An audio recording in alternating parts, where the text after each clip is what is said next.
So what's your strategy as a punter when you're doing the form these days? When you put your tips up, etc. What are you looking for?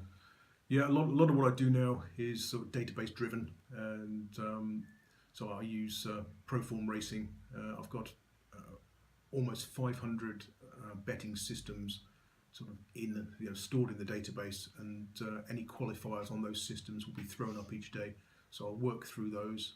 I've then also got my horse tracker runners. So every week I'll go through the past week's racing. I'll look for horses who've run well from bad draws, horses that have done well coming from off the pace in a race that's favoured those who've raced prominently. So I'll work through those as well. I also use ratings. Several years ago I used to use the RSB ratings, Racing System Builders. They were really decent ratings. Got into those through a professional gambler called the Cowboy, who used to basically employ me to analyse the ratings and work out in which conditions they were good, and come up with various betting systems on those. But nowadays it's sort of mostly Raceform ratings and Raceform speed figures that I use. Andrew, you mentioned the in-running. Now, I do remember being in Canary Wharf one day, and I sat next to you watching the same races on identical computers. I lost 100 quid and you won about 5 grand. There was obviously a big skill involved with it. You must have some good and bad memories from those halcyon days of professional in-running punting. Yeah, that's right. This is when the in-running game was probably a little bit easier than it is now. There was plenty more money in the market, and you could play 4 seconds behind on SIS and still expect to win. But there were some memorable times. 2008, there was a horse called Make My Dream at Windsor, which was one of 3 on my shortlist for the race, but I was worried about the wide draw. So I've watched the horse leaving the stalls, and he's floated out and got across towards the rail, got a nice position. So I've had a bet on him then, about 16 to 1, it was a £50 click, and bet him again throughout the race.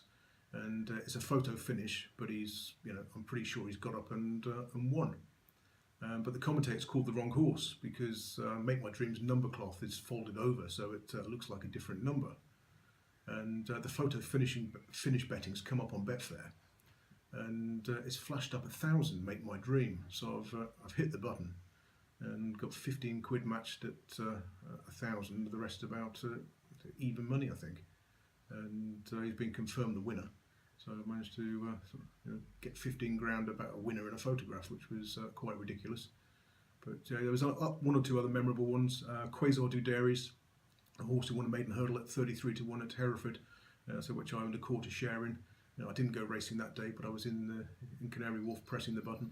That was a decent result, as was Equiano's King Stand Stakes win at Royal Ascot when he came down the stand side. But it wasn't all glory, and usually the worst days coincided with the worst hangovers. And I remember going in there on New Year's Day one day after having about 4 hours sleep and doing an absolute fortune. And jet lag was also to blame. Once I came back from Vegas, slept on the plane, so I thought I was relatively fresh. Got back to Gatwick about 9 o'clock in the morning, and then 3 hours later was in the trading room, and again just knocked out a small fortune in the space of a few hours. But great days living down there, going to a trading room every day with sort of 20 other professional punters, and would definitely go back and do it again if I could. Well, I know, following your selections for the last decade, that even if you sniff looking like winning, it's extremely difficult to get on, even if you're at the modest stakes like 20 quid, like I do. How do you get around getting your bets on? Well, there's various options. Obviously, betting exchanges, although the premium charge has affected my ability to use one of them.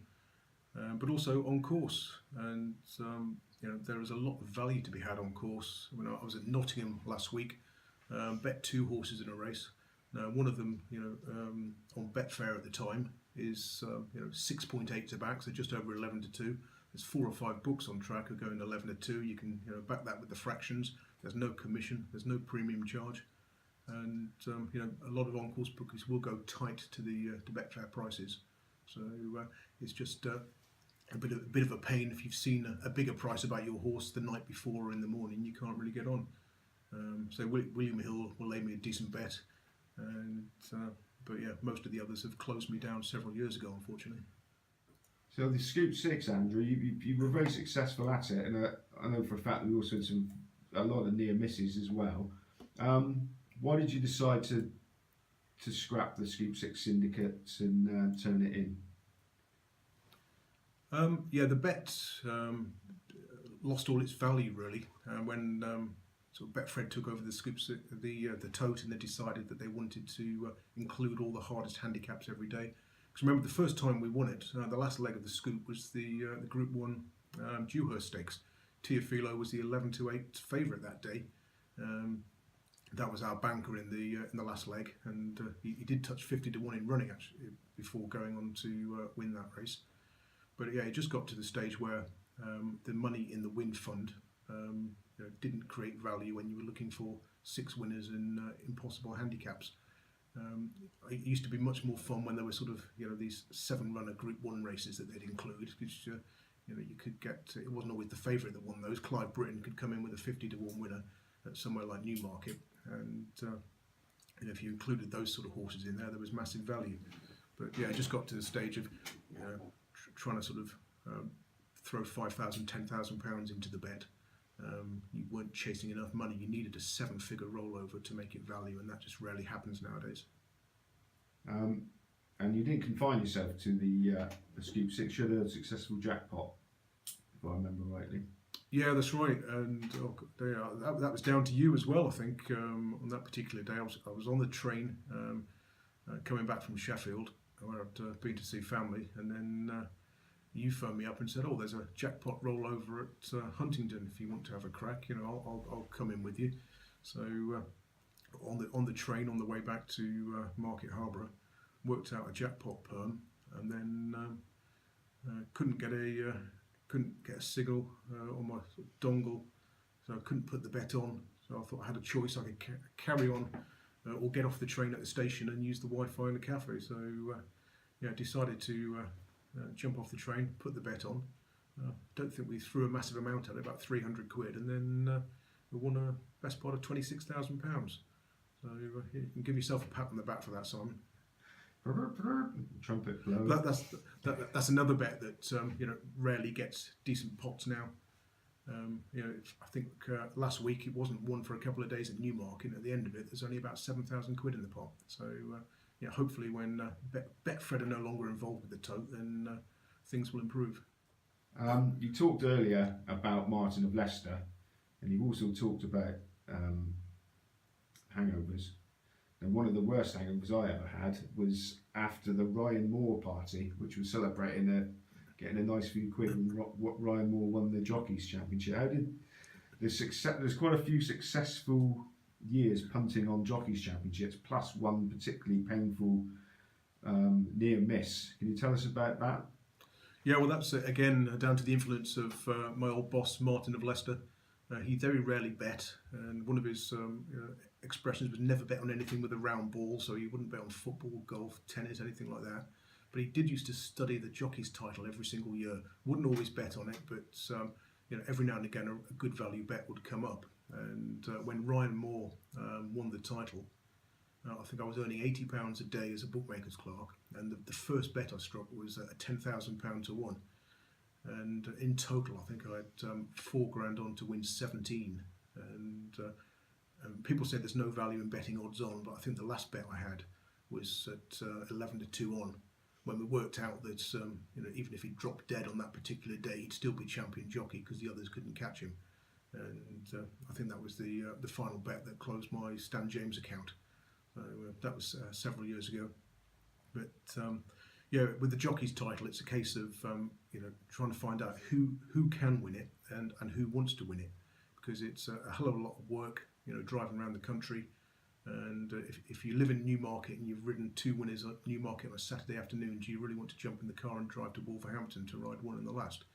And finding out the jockeys who are willing to do that, it's got the backing of a good agent, and who also are not going to be taking 3 weeks off because of whip bans and that sort of thing. So yeah, we study it intently every single year. Don't always have a bet, but yeah, Ryan Moore was one of the successful ones. We had a near miss with Robert Winston.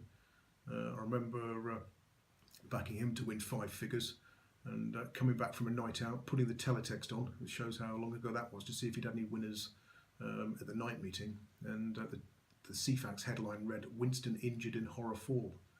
I went to bed convinced I dreamt it. The next morning, came back down to look at his odds on the exchanges, and he was out to about 50 to 1. So yeah, we had a bit of a touch last year as well with Jim Crowley. So bet him at 9 to 2 when he was behind Sylvester de Souza, and again he had the backing of a good agent, and managed to become champion jockey. But yeah, it's something that I will look at every year. We've not got involved this year because SDS was always going to win. It was always a short price. But yeah, next year perhaps we'll have another go. And while we're talking about unusual bets, you've had a touch or two on the Eurovision Song Contest, if I remember. Yeah, that's right. That's another thing that I like to bet on most years. And back in the day, before the internet, used to get the CDs sent round with all the songs on, and there were three guys involved in it, and one of them would watch the videos of the performances, the other one would listen to the songs, and the other one would study voting patterns and work out who was going to vote for who.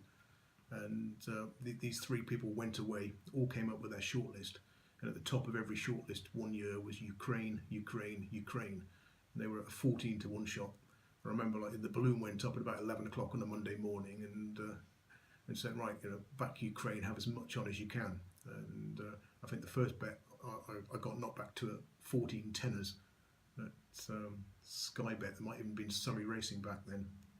And so just going around the shops trying to get as much as you can on a novelty event is not easy, but that was good fun. And it's the greatest event to watch if you've had a bet, the Eurovision Song Contest, because it's like a 3-hour-long photo finish.